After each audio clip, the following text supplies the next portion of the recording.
Dalam seri yang ke-63 ini didukung oleh para pemain Bambang K sebagai Kebo Mudarang, Yvonne Rose sebagai Sakawuni, Lukman Tambose sebagai Empu Tong Bajil, Margaret sebagai Dewi Sambi, Haryoko sebagai Empu Renteng, Edi Dosa sebagai Lau Sisan, Heli Ermawati sebagai Mesin, Wenda sebagai Jaran Bangkal, dan pembawa cerita Nusri. Selamat mendengarkan.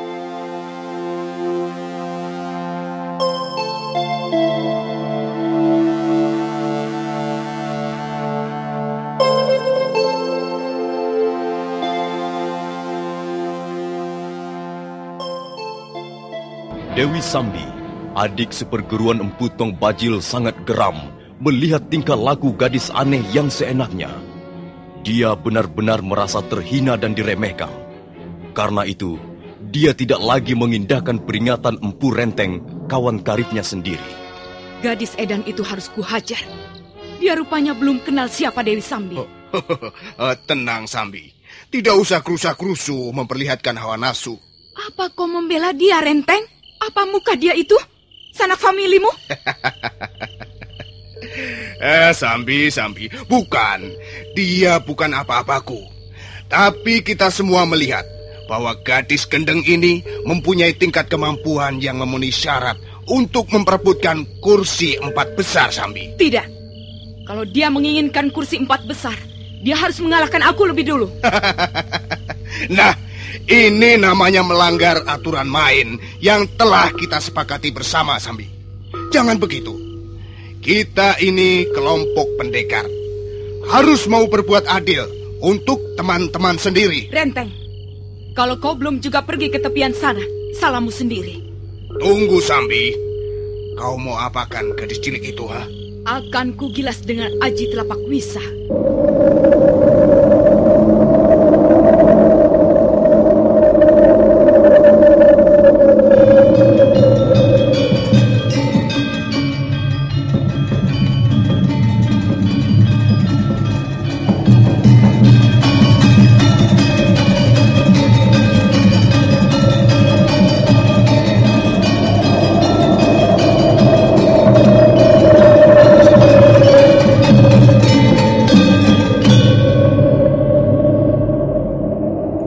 Wanita cantik tapi berwajah sangar yang bernama Dewi Sambi segera menarik kakinya 2 langkah ke samping. Kedua belah telapak tangannya digosok-gosokkan dan segumpal asap hitam mengepul mengeluarkan bau amis yang amat keras. Itulah aji telapak wisa. Ilmu pukulan ini sangat mengerikan. Siapapun yang terkena gebrakan bisa terbakar tubuhnya, hangus bagaikan digigit 100 ekor ular berbisa. Jangan, Sambi. Jangan gunakan telapak wisa. Renteng, kalau kau masih berdiri di situ, kaulah yang pertama kujadikan sasaran pukulan telapak wisaku ini. Kemudian setelah itu, dia, gadis sombong itu akan mendapat giliran berikutnya. Mengapa jadi begini, Sambi? Tahanlah dirimu parang sedikit, Sambi. Tidak. Kalau kau menghalang-halangi niatku, maka berarti kau membela anak setan itu. Sambi, aku tidak membela siapapun. Aku berdiri di sini untuk mewakili kepentingan semuanya. Renteng, jangan-jangan kau menjalin hubungan rahasia dengan gadis liar itu. Aku menjadi curiga. Jangan-jangan kalian berdua telah berkomplot. Sambi, kau jangan berkata sembarangan. Empu Renteng tidak mempunyai watak seperti itu. Sambi, agaknya kau menjadi bangga dan besar kepala karena aji pukulanmu telapak wisa. Nah, kalau tanganmu sudah terlalu gatal untuk menggunakan ilmu pukulan itu, janganlah menjadikan orang lain jadi korban. Aku, sahabatmu sendiri, Empu Renteng, mampu menahan telapak wisa. Kau menantang aku, Renteng. Kau membuatku tidak sabar, Dewi Sambi. Selama ini kita berteman baik. Tapi kata-katamu itu sungguh keji, Sambi. Kau bermaksud memfitnah aku di depan mereka, para pendekar, bahkan di depan tuanku Kebo Mudarang. Tunggu. Kalian ini sedang berbuat apa, ha? Kalian ini sedang berbuat apa? Kakang Bajil telah melihat sendiri. Renteng telah memihak pada gadis liar itu.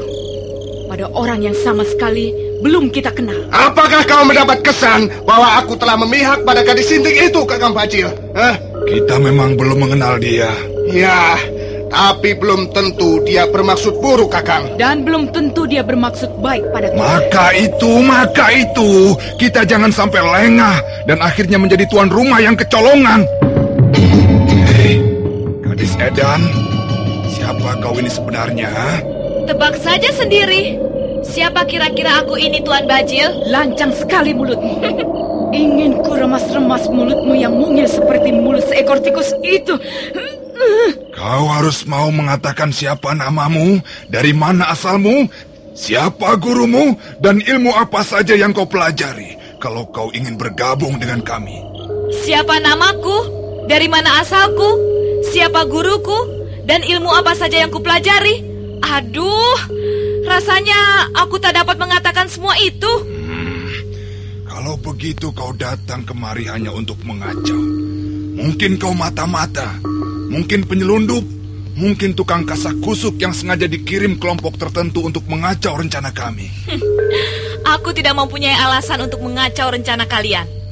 Tapi aku juga tak bisa dipaksa untuk menjawab pertanyaan-pertanyaan yang kuanggap tidak perlu. Kakang Bajil, ringkus saja gadis sinting itu.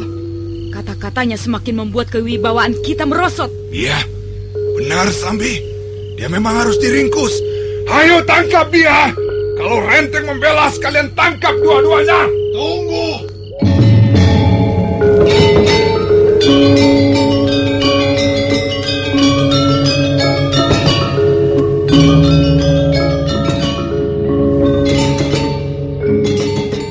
Kebo Mundarang, Patih Kediri yang sejak tadi duduk dengan tenang di barisan depan, nampak berjalan tegap menuju tengah pelataran Candi Sorabana.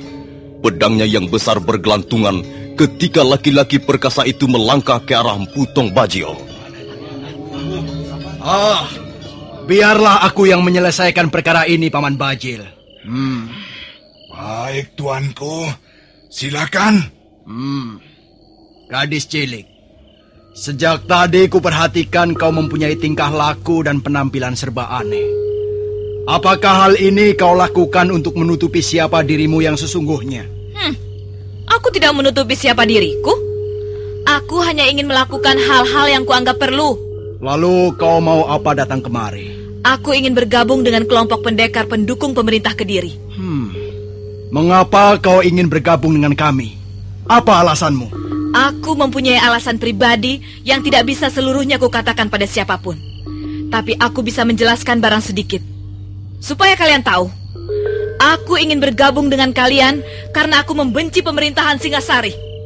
Aku benci para pejabat pemerintahan Singasari. Kalau mendapat kesempatan, aku akan membunuh mereka semuanya. Iya, akan kubunuh mereka dengan tanganku ini. Akan kubunuh mereka satu persatu. Mereka itu orang-orang yang sok berkuasa. Mereka banyak merugikan rakyat jelata. Mereka menindas dan berlaku sewenang-wenang. Dan mereka harus menanggung dosa-dosanya. Tapi aku tahu bahwa tidak mungkin aku bergerak sendiri. Aku membutuhkan teman. Itulah sebabnya aku mau bergabung dengan kalian. Tapi terserah, aku tidak memaksa. Kalau kalian keberatan, aku akan bertindak sendiri. Tunggu dulu. Baiklah. Aku tahu kau menyimpan rasa dendam. Entah kepada siapa. Baiklah. Kalau begitu, barangkali kita bisa kerjasama. Aku tidak ingin menjadi juara.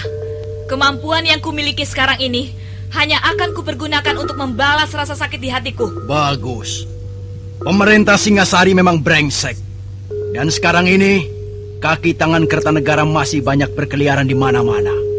Juga menantu Kertanegara, Sanggrama Wijaya, hidup dalam pelarian. Nah, pastilah mereka sakit hati dan ingin membalas dendam. Itulah tugas kita, untuk membasmi mereka, supaya pemerintah Kediri menjadi bersih dari gangguan musuh-musuh bayangan. Jadi bagaimana? Aku diterima bergabung dalam kelompok kalian? Tentu kami terima dengan senang hati. Kami juga membutuhkan sekutu-sekutu yang tangguh, yang bertanggung jawab, yang berdiri di atas satu kepentingan, ialah menumpas habis sisa-sisa kekuatan Singasari dari muka bumi ini. Nah, sekarang aku tidak pusing-pusing lagi mengenai kursi 4 besar itu. Kaulah yang harus duduk sebagai orang keempat setelah Mbutong Bajil, Dewi Sambi, dan Purenteng. Bagaimana pendapatmu, Paman Bajil? Kau setuju? Apa yang tuanku anggap baik dan tepat, tentu akan saya dukung sepenuhnya, tuanku. Bagus. Terima kasih atas pengertianmu. Kau Dewi Sambi, bagaimana pendapatmu? Pendapat saya sama dengan Kakang Bajil. Hanya saja, gadis itu harus belajar sedikit tata kesopanan, supaya tidak sering menimbulkan kesalahpahaman di antara teman sendiri. Dan kau Empu Renteng, apakah kau keberatan? Sama sekali tidak, tuanku. Saya pikir gadis aneh ini bisa kita percaya kata-katanya. Dan bagaimana dengan yang lain? Apakah ada keberatan kalau gadis ini menduduki kursi 4 besar? Bagi yang tidak setuju, angkat tangannya tinggi-tinggi. Nah, tidak ada yang mengangkat tangannya. Berarti semua setuju. Nah, bagaimana aku harus memanggilmu anak manis? Tentulah kau mempunyai nama yang bagus. Katakanlah siapa namamu. Namaku Sakawuni. Aku berasal dari desa Tanibala. Hanya itulah yang bisa kukatakan. Apakah cukup puas? Baru saja gadis aneh yang mengaku bernama Sakawuni itu mengatupkan bibirnya, mendadak jaran bangkal masuk. Ayo cepat, cepat jalannya. Ayo, kalian harus berlutut di depan tuanku ke Bumundarang.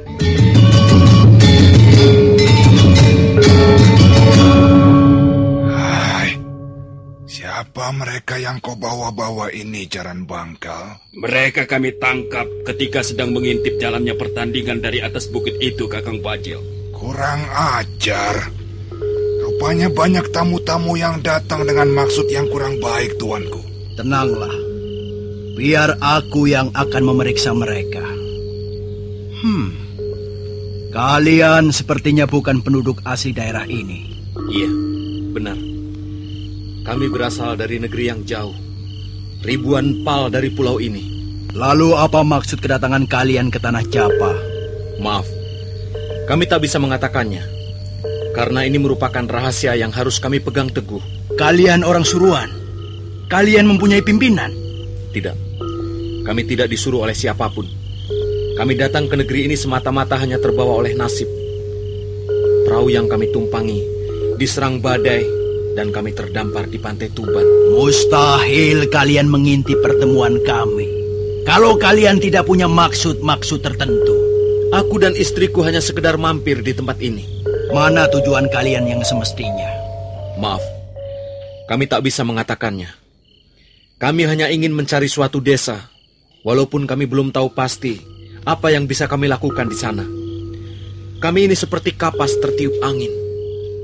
Kami adalah orang-orang yang merdeka. Kami tidak bermaksud mencari musuh. Kami ingin berteman dengan siapa saja. Iya, bangsa kami adalah bangsa yang cinta pada persahabatan. Cukup. Kalian pikir aku percaya? Ayo prajurit, tangkap 2 orang asing itu.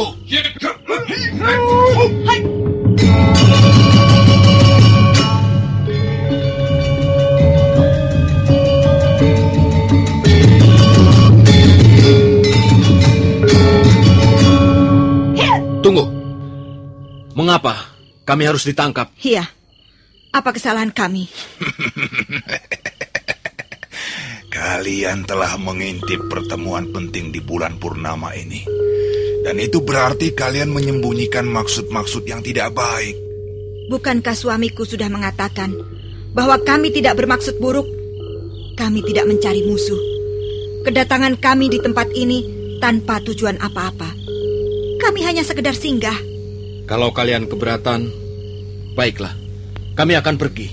Kalian boleh pergi, tapi setelah kami tangkap dan periksa. Sudahlah, Paman Bajil. Jelas mereka mata-mata musuh. Ayo kepung mereka. Tangkap, ringkus dan ikat tangannya.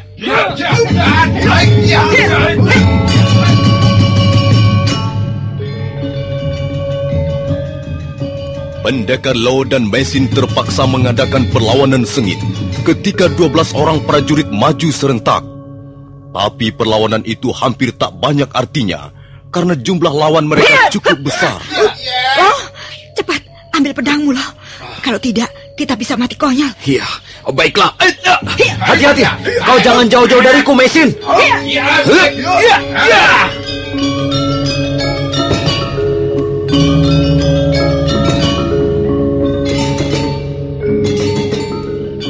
Baiklah, kalian memaksa kami untuk bertarung, dan aku tak bisa berbuat lain.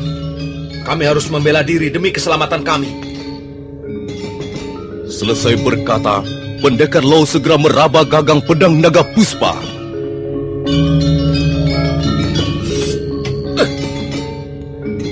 Semua yang berdiri di tengah pelataran Candi Sorabana tertegun sesaat begitu melihat pedang naga puspa keluar dari warangkannya. Dan mereka menatap pendekar Lo yang berdiri tegak, sementara tangan kanannya erat menggenggam sebilah pedang besar yang bentuknya aneh. Hei! Mengapa kalian diam dan tidak berkutik seperti cangkrik terpijak? Ayo! Tangkap mereka! Bunuh saja kalau mau melawan!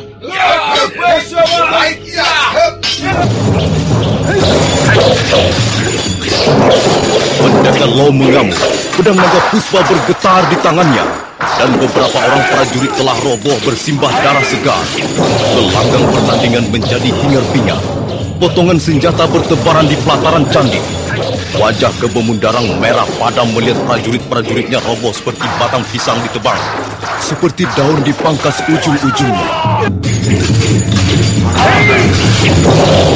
Berhenti! Berhenti semuanya!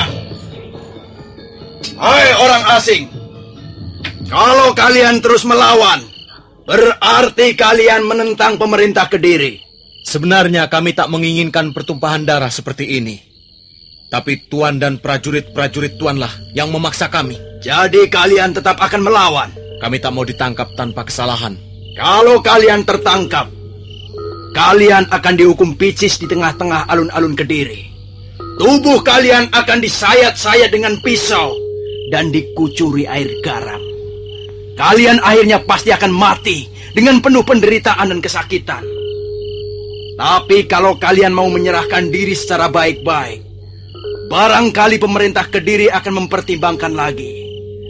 Barangkali kalian tidak akan dihukum picis. Kami tidak bersalah, Tuan.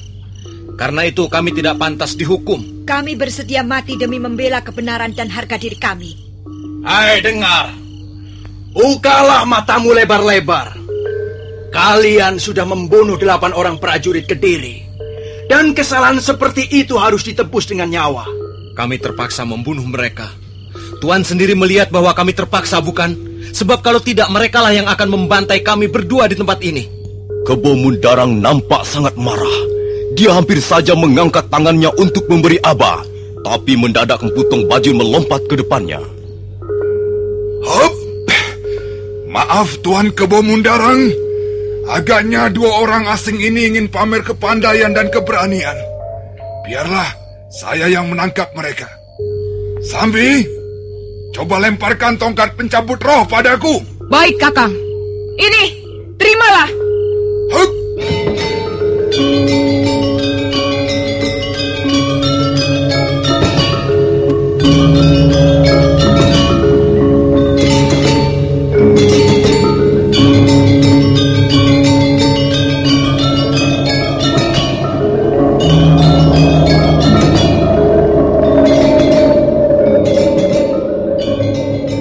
Tongkat pencabut roh adalah senjata andalan Emputong Bajil.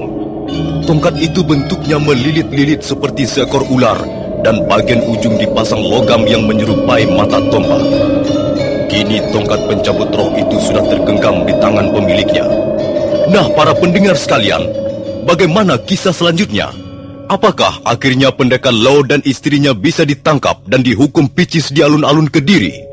Silakan mengikuti seri berikutnya. Sampai jumpa.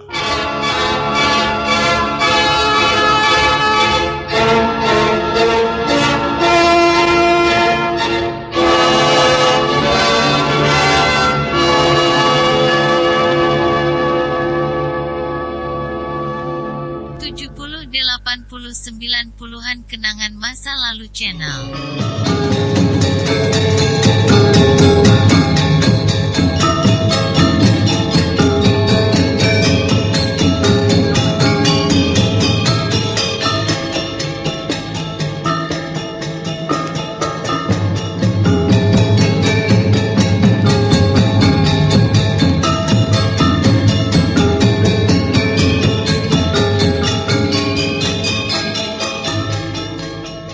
Dalam seri yang ke-64 ini didukung oleh para pemain Bambang K sebagai Kebo Mundara, Lukman Tambose sebagai Empu Tong Bajil, Margaret sebagai Dewi Sambi, Edi Dosa sebagai Lau Sisan, Eli Ermawati sebagai Mesin, Ivon Rose sebagai Saka Wuni, Surya Tanjung sebagai Jaran Lejong, Wenda sebagai Jaran Bangkal, Haryoko sebagai Empu Renteng, dan Nusri pembawa cerita.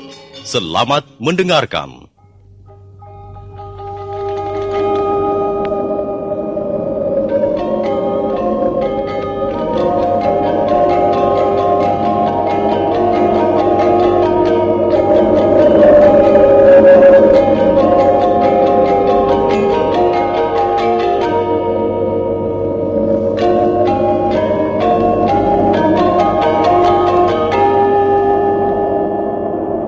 Tongkat pencabut roh adalah senjata andalan kepunyaan Empu Tong Bajil. Tongkat itu bentuknya melilit-lilit seperti seekor ular dan bagian ujungnya dipasang logam yang menyerupai mata tombak. Sepintas lalu, tongkat itu mirip sepotong kayu jati hitam, tapi sebenarnya dia terbuat dari bahan logam pilihan. Entah sudah berapa puluh nyawa pendekar terbang dihantam potongan logam perkasa itu. Barangkali hanya Empu Tong Bajil sendirilah yang tahu. Itu pun kalau dia sempat menghitungnya.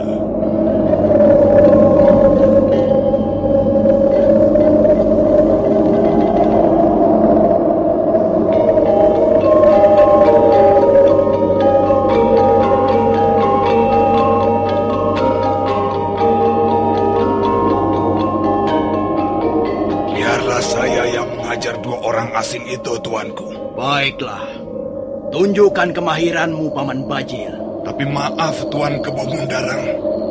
Barangkali kalau memang sulit untuk saya laksanakan, saya terpaksa membunuh mereka. Sebab saya melihat pendekar laki-lakinya menggunakan senjata yang berbahaya. Itu tidak menjadi soal. Kalau bisa memang sebaiknya kau tangkap hidup-hidup, supaya kita bisa mengorek keterangan dari mulutnya. Tapi kalau hal itu sulit kau lakukan, baiklah, bunuh saja. Kalau memang mereka mempunyai kawan, hal ini bisa menjadi peringatan keras bagi kawan-kawannya itu. Baik, Tuan.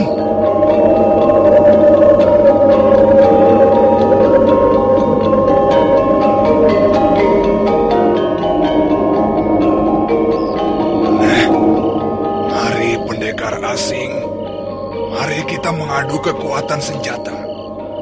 Kulihat kau memiliki senjata yang hebat. Tongkat pencabut roh ini pun jangan dipandang ringan. Sesungguhnya aku tidak menginginkan pertarungan ini. Hei, kau keliru. Aku tidak akan bertarung denganmu.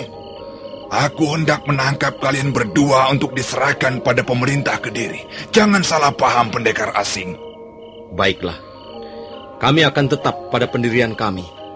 Kami tak sudi diperlakukan sewenang-wenang. Cukup. Cepat suruh menjauh wanita di sebelahmu itu. Dan mari kita mulai. Minggirlah kau, Mesin. Aku terpaksa melawan orang ini. Agaknya dia sangat bernafsu menunjukkan kepandaiannya. Hati-hati, Lau. Orang cibul itu kelihatannya berbahaya sekali. Iya. Kalau sampai terdesak, aku akan memberikan isyarat untukmu. Ingat, Lau. Kau tidak boleh bertarung lebih dari 2 jurus. Iya, aku ingat. Aku akan berusaha menyelesaikan pertarungan secepatnya. Lebih cepat, lebih baik, dan lebih aman. Ayo, tunggu apa lagi? Aku sudah tidak sabar. Pendekar Lau nampak tenang, berdiri tegak menghadap ke arah pintu gerbang candi yang taram temaram oleh cahaya bulan. Tangan kanannya mulai bergerak meraba gagang pedang naga puspa yang sudah bersarang kembali dalam warangkannya. Dan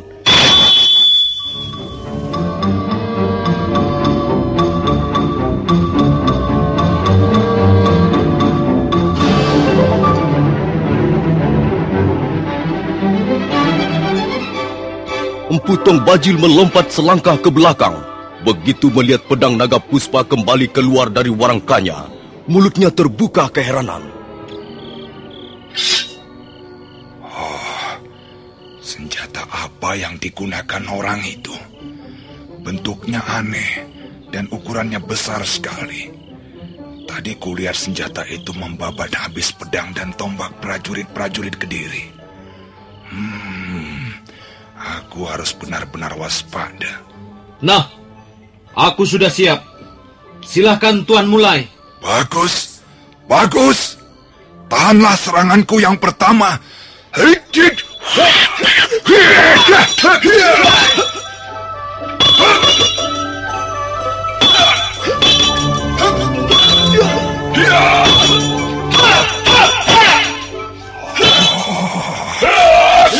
Dan belum. Luar biasa pedang yang digenggam pendekar asing itu. Tanganku sampai bergetar kesemutan begitu tongkat pencabut roh membentur senjata aneh itu. Tapi aku tidak boleh ciut semangat. Akan kulawan senjata aneh itu dengan tenaga dalam.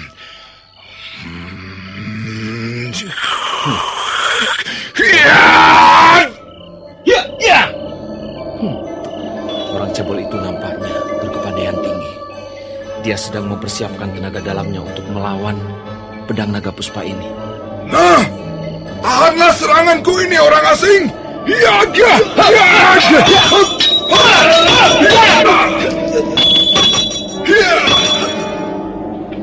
Empu Tong Bajil terus memburu pendekar Lo dengan tusukan dan ayunan tongkat pencabut roh.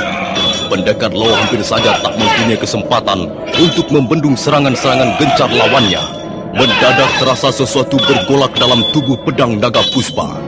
Dan sesuatu itu kemudian mengalir deras sekali melalui urat-urat telapak tangannya dan menyebar ke seluruh tubuh. Dan nampaknya Lo sudah mulai tersedot tenaga dalamnya oleh naga puspa. Kalau dia tidak segera menyudahi pertarungan, dia akan celaka. Cepat Lo! Cepat selesaikan! Cepat Lo!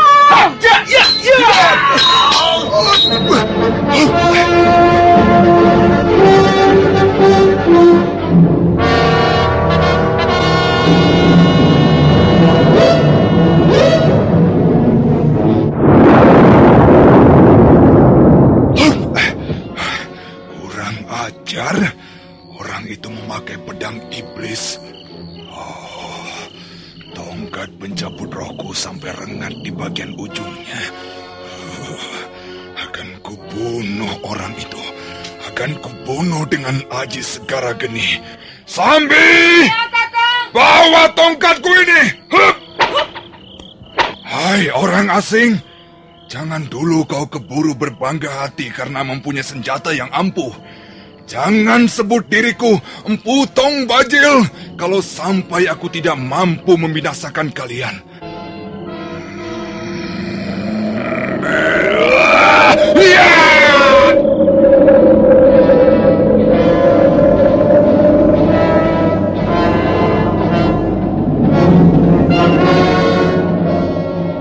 Empu Tong Bajil mendengus keras sambil melompat mundur sejauh 3 batang tombak. Kemudian kedua belah tangannya berputar 7 kali di atas kepalanya dan akhirnya berhenti bersidakap di depan dadanya. Itulah pertanda pendekar lereng Gunung Tengger itu mempersiapkan ilmunya yang bernama Aji Segara Geni. Ilmu itu terkenal dasar. Dalam lakon pewayangan ilmu ini dikenal dengan sebutan lebur seketi. Barang siapa sampai terkena pukulan Aji Segara Geni, maka jangan harap orang itu dapat dipungut dalam keadaan utuh mayatnya. Dia pasti akan hancur berkeping-keping dan mayatnya akan kering kerontang seperti alang-alang dimakan api. Melihat Empu Tong Bajil yang berdiri tegak di atas kakinya dan matanya menatap tajam, Maisin buru-buru melompat dan menggamit lengan suaminya. Jangan dilawan Lo, cepat lari. Hai, dia lari, Kakang! Mereka lari! Jangan lari! Awas! Jangan lari! Kejar! Tangkap mereka!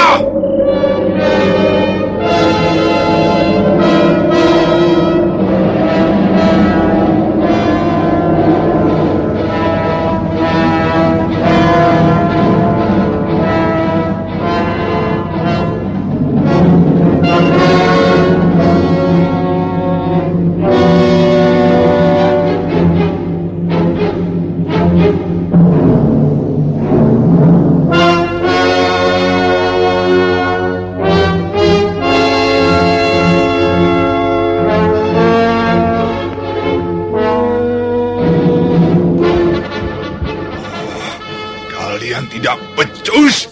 Jaran Lejong, Jaran Bangkal, mengapa kalian diam saja? Hah?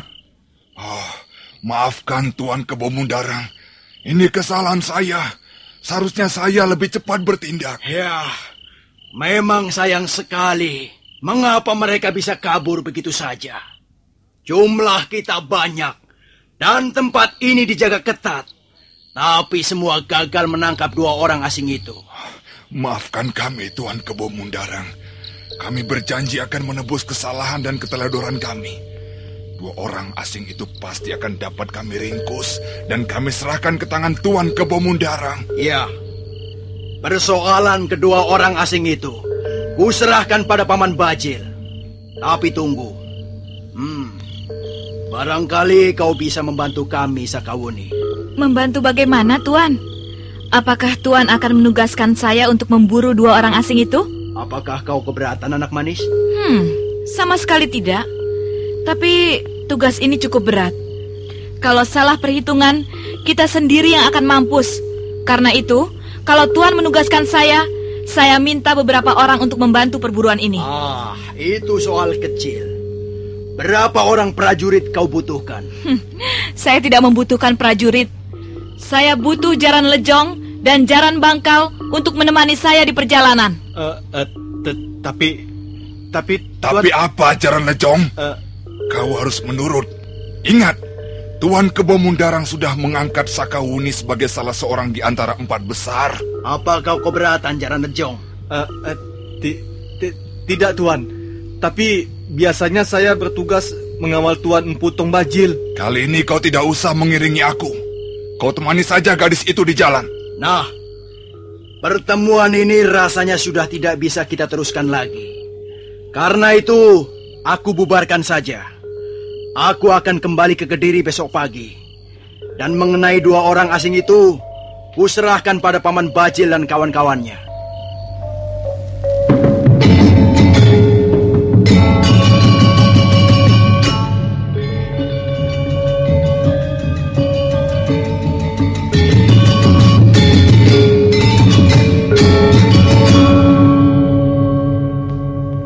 Kebo Mundarang, Pati Kediri itu pergi meninggalkan pelataran Candi Surabana dengan diiringkan prajurit-prajuritnya. Kemudian para pendekar, baik yang sempat turun ke gelanggang maupun yang belum, satu persatu pergi. Dan tak lama kemudian, suasana pelataran Candi Surabana menjadi sepi dan lengang. Cahaya obor dari minyak jarak masih berkibaran di terpa angin malam yang turun dari lereng gunung Anjasmara. Sementara di atas langit, bulan purnama masih bersinar terang benderang. Cahayanya yang lembut bagaikan membelai pucuk-pucuk pohon cemara dewa. Hanya tinggal 3 orang masih tetap duduk di atas lempengan batu di pelataran Candi Surabana. Mereka adalah Empu Tong Bajil, Dewi Sambi, dan Empu Renteng.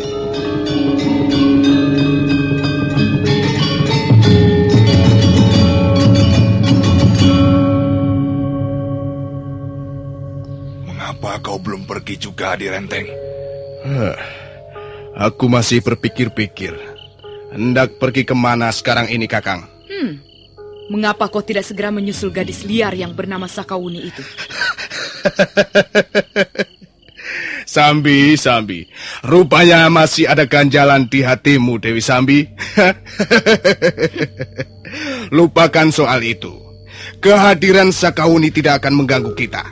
Bahkan kemampuan ilmunya bisa kita manfaatkan sebaik-baiknya. Bukan begitu, Kakang Bajil?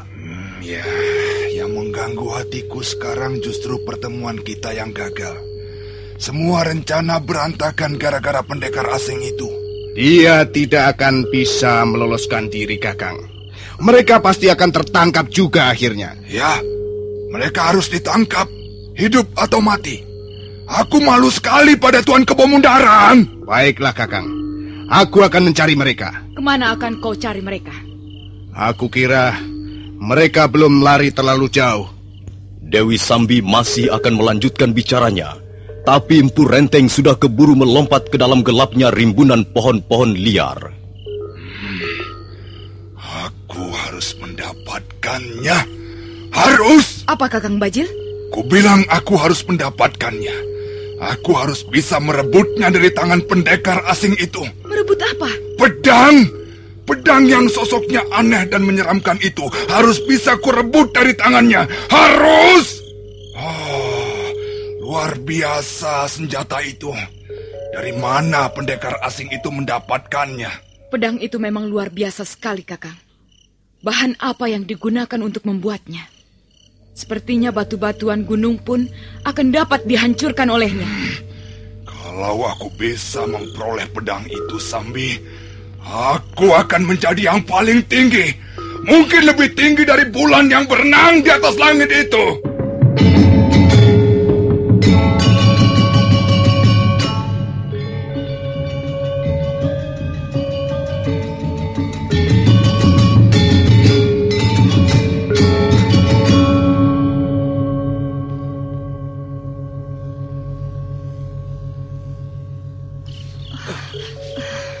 Kita istirahat dulu loh. Nafasku hampir putus rasanya. Tapi jangan, Mei. Jangan istirahat di sini. Tempat ini terbuka, mudah dilihat orang. Sebaiknya kita terus saja, Mei. Tapi kakiku seperti kejang. Tidak bisa digerakkan loh. Baiklah, biar kau kugendong saja. Mari, naiklah ke atas punggungku. Ayo. Jangan loh, nanti kau terlalu capek. Tapi kita jangan berhenti di tempat ini. Berbahaya sekali, Mei. Hah? Kau dengar itu, Mei? Percaya tidak? Rupanya mereka sibuk mencari kita loh. Ya, karena itu kita harus mencari tempat yang tersembunyi dan benar-benar aman. Jangan di sini, Meisin. Baiklah, mari kita jalan lagi. Tidak, aku tidak usah digendong. Loh, aku bisa jalan sendiri. Tapi jangan terlalu cepat jalannya.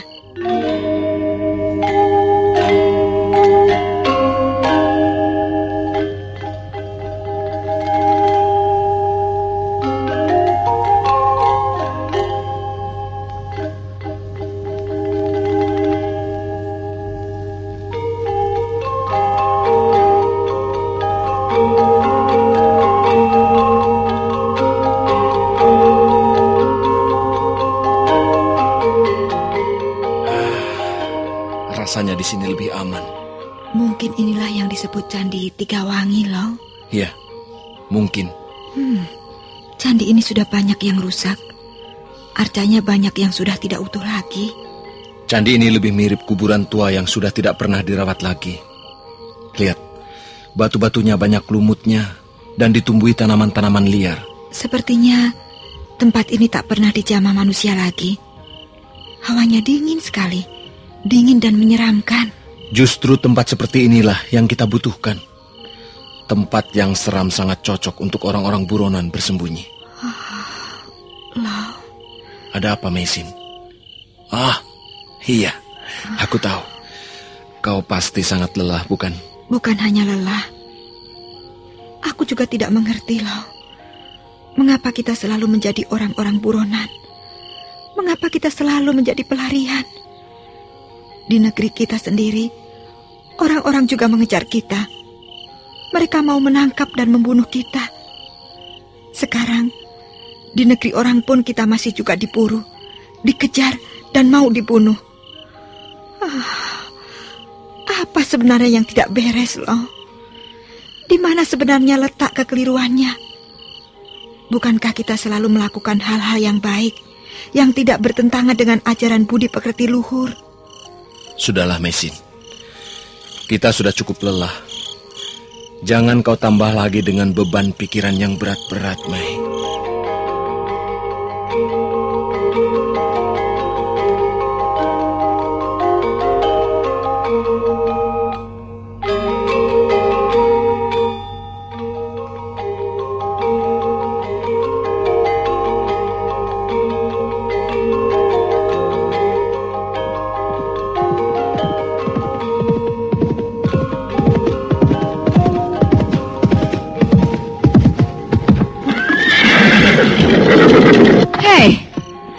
Mengapa kalian turun dari kuda? Kami tak sudi mengikuti perintahmu. Kami tak sudi bertugas bersama seorang perempuan. Kenapa? Apa salahnya kalian pergi bersamaku? Apakah wajahku seperti burung hantu? Gadis liar. Pergilah mencari burunan itu sendiri. Dan kalian? Kami tentu saja akan pergi berdua saja. Kami tidak senang diatur perempuan. Kalau begitu, kalian mau membantah pimpinan kalian sendiri. Kalian tidak takut akibatnya? Gadis sinting. Cepat pergi. Kami tak sudi tunduk pada perintah-perintahmu. Kalian ini pendekar-pendekar berjiwa pengecut. Kalian picik dan tidak satria. Baik, aku pun tak sudi mempunyai anak buah seperti kalian. Tikus-tikus pengecut. Apa? Kami anak buahmu? Cis! Sejak kapan kami menjadi anak buahmu? Tentu saja sejak kalian berdua dapat kukalahkan. Hei, kau jangan sembarangan bicara. Kami berdua belum pernah kau kalahkan. Bagaimana kalau sekarang kalian berdua mengakui kalah di depanku? Kau sombong benar. Kalau kau mampu mengimbangi ilmu macan kombang, kebu kluyur, dan julung wangi, belum berarti kau mempunyai tingkat kepandaian di atas kami, Hayo, turun kau dari atas kudamu. Kalau kau dapat membuat kami bertekuk lutut, maka kami akan mengaku kalah. Dan kau boleh memerintah sesuka hatimu atas diri kami.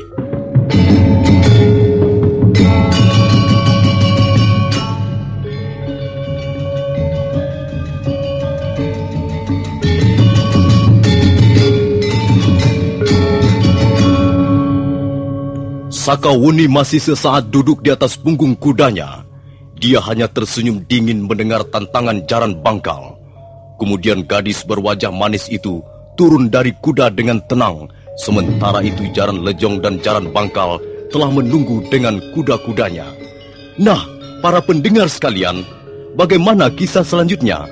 Silakan mendengar seri berikut. Sampai jumpa.